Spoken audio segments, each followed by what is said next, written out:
А вы помните Степана Плюшкина из поэмы Николая Васильевича Гоголя «Мертвые души», который складировал в своей полуразрушенной фамильной усадьбе всякий хлам? Именно в его честь был назван уникальный синдром, именуемый синдромом Плюшкина.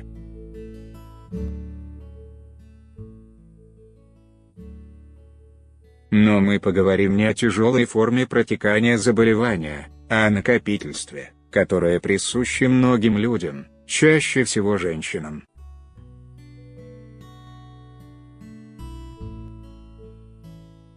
Оно проявляется в нежелании выкидывать старые вещи, которые, быть может, уже вам мало или изношены до дыр, а у продуктов или косметики истек срок годности.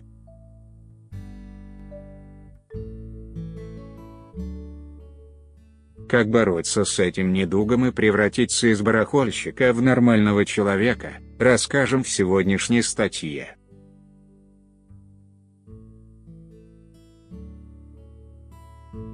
У накопительства есть несколько причин. Пениофобия, страх бедности. Когда человек вырос в малообеспеченной семье, где был на вес золота каждый сухарь, с возрастом и обретением материального достатка у него чаще всего остаются старые привычки.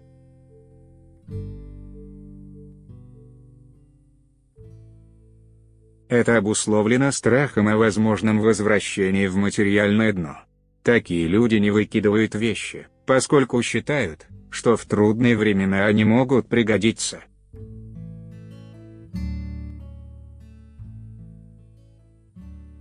В некоторых ситуациях они правы, ведь богатые люди поэтому и богатые, что считают каждую копейку, но доводить сохранение вещей до маразма не стоит.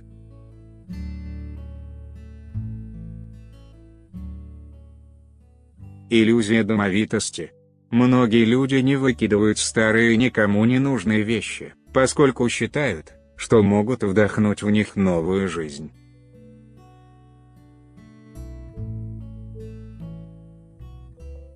Например, старое постельное белье и одежду можно использовать в качестве половых тряпок, порвавшиеся колготки использовать для хранения лука, из бутылочных крышек можно сделать массажный коврик или занавески на дачу, из самих бутылок – красивые вазы, а из разбитой посуды соорудить замечательную картину.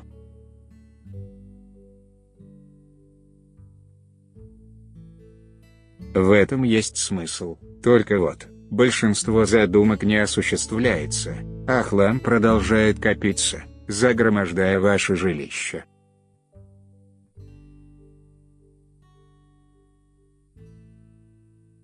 И, конечно, нельзя забываться, что некоторые люди зачем-то хранят у себя в доме часы, которые уже несколько лет не работают и не чинятся. Старые мобильники с антенной, доисторические телевизоры с огромной электронно-лучевой трубкой, расколоченные вдребезги сервис и другую ненужную ерунду, списывая свое барахольство на домовитость.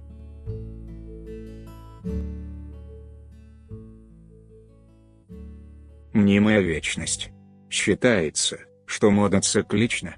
Именно поэтому девушки убирают на антресоли антикварные вещи, искренне надеясь, что они снова войдут в моду.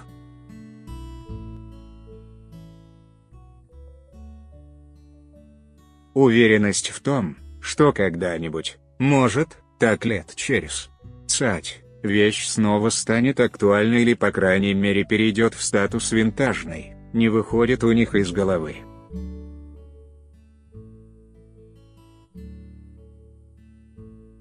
Но и здесь есть свои подводные камни. Если вещь уже не модная, но качественная, стильная и не потрепанная, глупо от нее избавляться.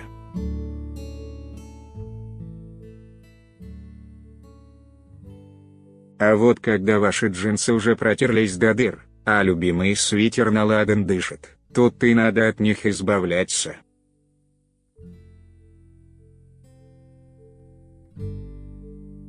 Психологическая привязанность. Есть люди, которым гораздо комфортнее со старыми вещами, нежели с новыми, ведь именно они ассоциируются с определенными событиями в жизни.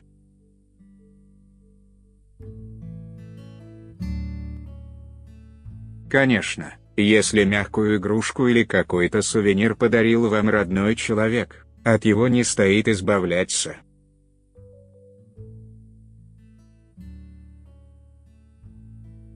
Но если вы со своей второй половинкой грелись под теплым, но уже со всех сторон потрепанным пледом или спали на постельном белье, которое уже никуда не годится, вот здесь нужно задуматься.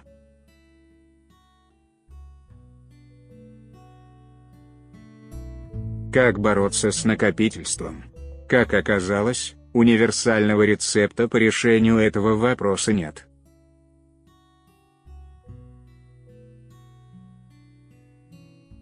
Здесь вам не поможет ни капельница, ни таблетки, ни, как оказалось, психолог. Бороться с проблемой придется только вам самим.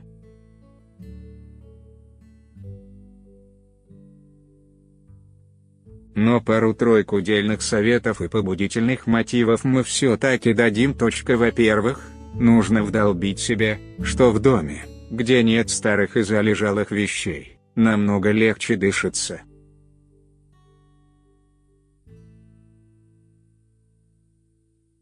Да и убираться в незахламленных помещениях быстрее, приятнее и проще. К тому же, в доме, где полно старого хлама, поселяются всякие гости, моля, жуки, червяки, клещи. Думаем, вам неприятно будет жить по соседству с такими квартирантами.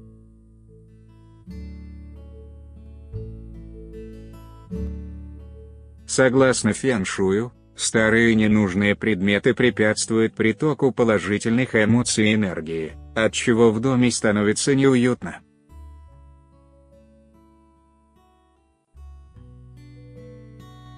В доме, где нет барахла, царят спокойствие, любовь, чистота, благосостояние. Чем вам не мотивация по борьбе с накопительством? А в Италии перед Новым годом вообще принято выбрасывать из окон старые вещи, чтобы с Новым годом в дом пришли удача, деньги, обновки и благополучие.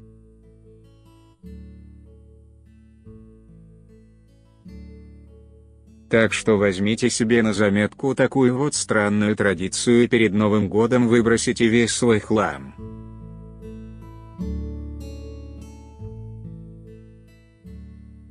Можно даже не из окна, а просто на помойку. Аристотель сказал, природа не терпит пустоты.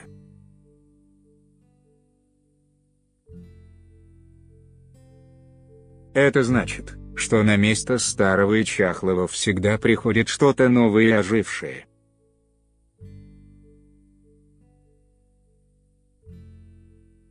Избавившись от ненужных вещей, вы откроете дорогу чему-то прекрасному и действительно нужному.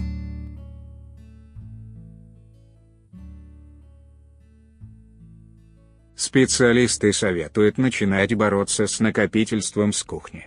Переберите НЗ, неприкосновенный запас, выбросите испортившиеся и просроченные продукты, избавьтесь от треснувшей посуды, ведь согласно приметам она сулит одиночество, неудачу и бедность. Без зазрения совести утилизируйте помятые и испорченные сковороды, кастрюли, столовые приборы, а также избавьтесь от неработающей бытовой техники.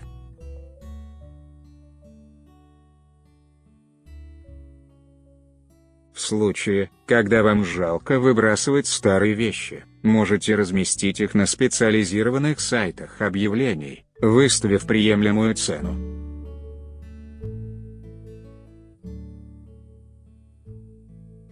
Так вы осчастливите людей, которым ваша старая вещь возможно пригодится, а также выручите немного наличных для приобретения чего-нибудь новенького.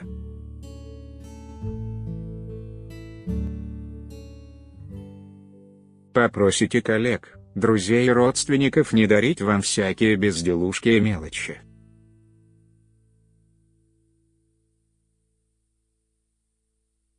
Это поможет не превращать свой дом в музей. То же самое касается ваших путешествий.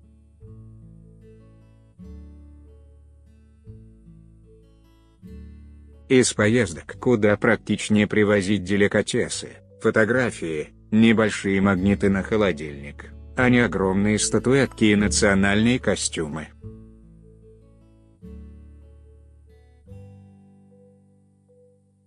Это, конечно, не касается коллекционеров и людей, которые не склонны к накопительству.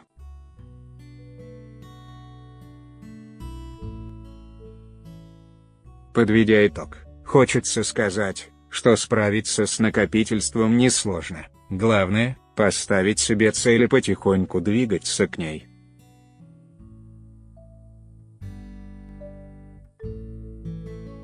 Фото – Гетто Имагес.